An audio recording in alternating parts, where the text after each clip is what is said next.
Waheguru Ji Ka Khalsa, Waheguru Ji Ki Fateh. Welcome again to a-sabad-a-day.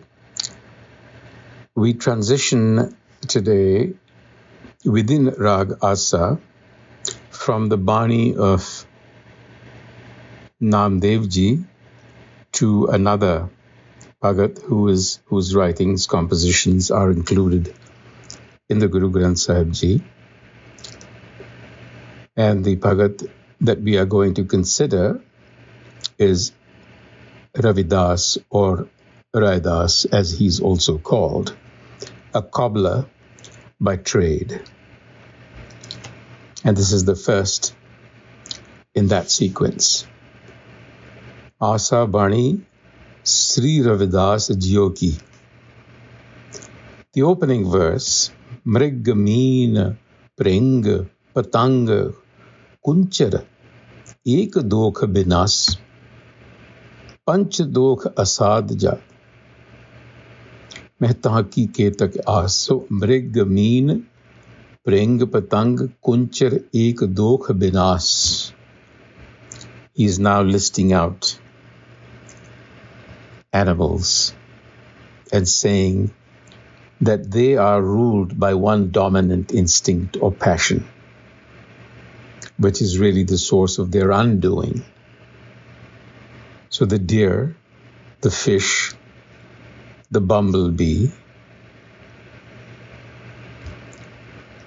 the elephant, the moth,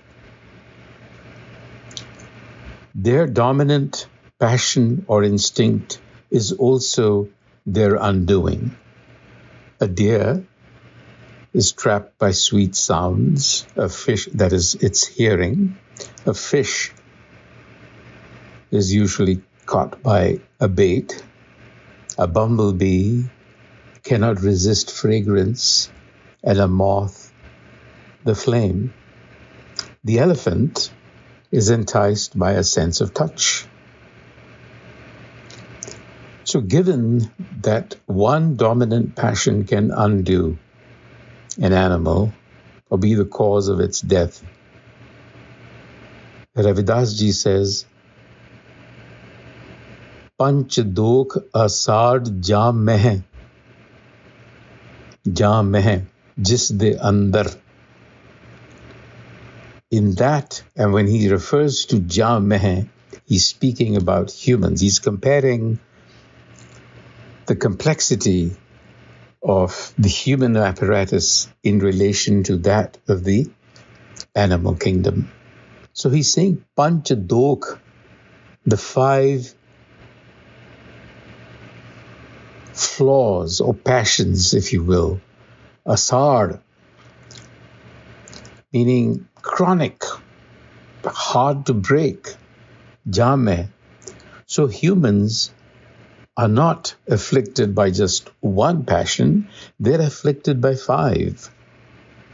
And these five are often referred to in Gurbani as the five thieves, Panch Chor, Kam, Krodh, Lobh, Moh, Ahankar, lust, anger, greed, attachment, and Ahankar. So the comparison here is one of complexity and one of opportunity. So we've talked about the dominant passions in the animals and the five passions in human beings. So humans have a greater challenge, but they also have a greater opportunity. So while the animal is susceptible to a particular type of downfall, the human faces a far more significant challenge. So the need for awareness and discipline in a human is much greater. And you need a perspective to overcome these five passions. That is really what Ravidas Ji is talking about. So he emphasizes that point in the Rahav, where he tells us, he gives us a hint, a clue as to what the reason might be. Why? And the reason is avidya, lack of vidya, lack of discerning knowledge, spiritual knowledge, insight.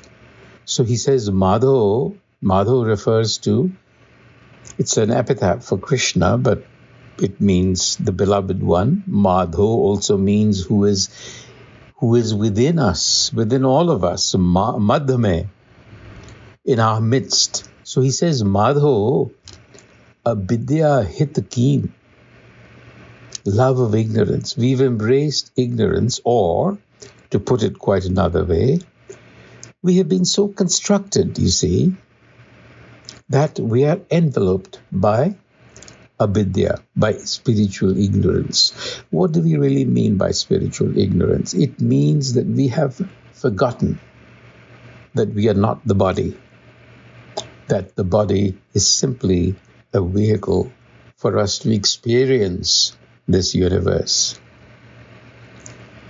And the experiencer has been forgotten.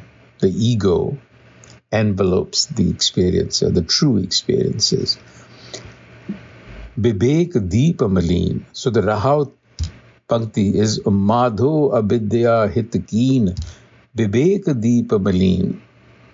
Vivek Deepa Maleen. Deep is a lamp. Vivek is discernment. Vivek Buddhi, intellect. So discernment fades away when the ego takes over and we forget. And in our forgetfulness, we are trapped. In the second verse, Ravidas Ji talks about again the reptilian life forms. He says reptilian life forms lack the consciousness to make this discernment between right and wrong. Trigad, these are the lower species, reptilian species. Trigad Joni Achet. Joni. All of the lower species, he says, are achet. They lack that awareness. They lack that consciousness. They don't have that consciousness. Achet, sambhav pun pap asoch. They can't distinguish between right and wrong because their behavior is instinctive.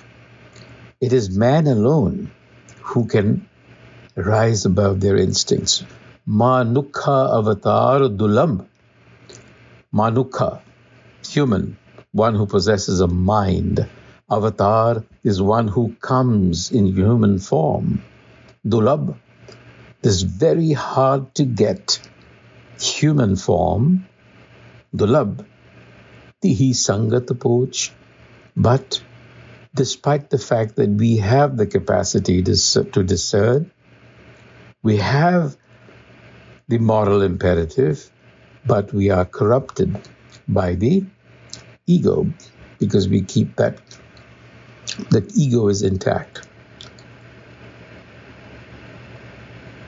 And then, because we are caught up in the ego, we are caught in time. We are caught in death, fear of death. And that is what rules the lives of all sentient creatures. Ji Jant, these are all sentient creatures. Jaha jaha lag, wherever they might be. Karma ke bas jaye, they are conditioned by their actions. We repeat our actions in time. Kal phas, a-sabad-a-day. Kal phas, kal is time, death. Phas is news.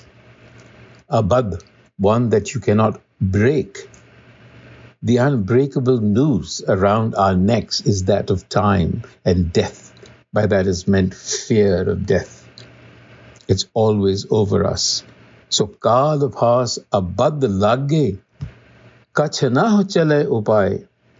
There is no way to avoid it. Death is inevitable.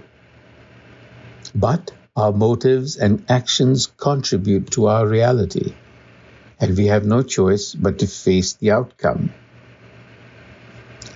So in conclusion, Ravidas explains how he has expelled the ego By embracing the knowledge of the Gur, by Gur wisdom, he's able to get over this idea of the ego. He understands it. Ravadas das udas. Udas is I have become indifferent.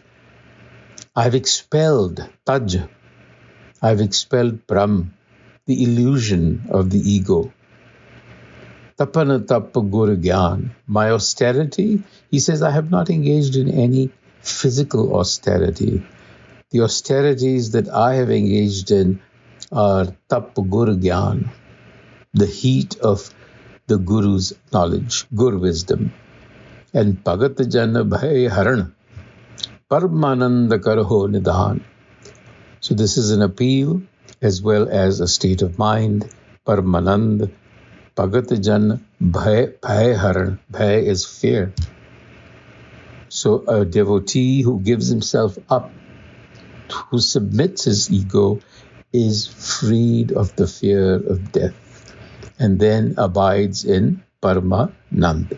So the appeal is Karho Nidhan, is to please kill my ego. Killing is not a physical killing, but to enable me to see beyond it. Vaheguru Ji Ka Khalsa, Vaheguru Ji Ki Fateh.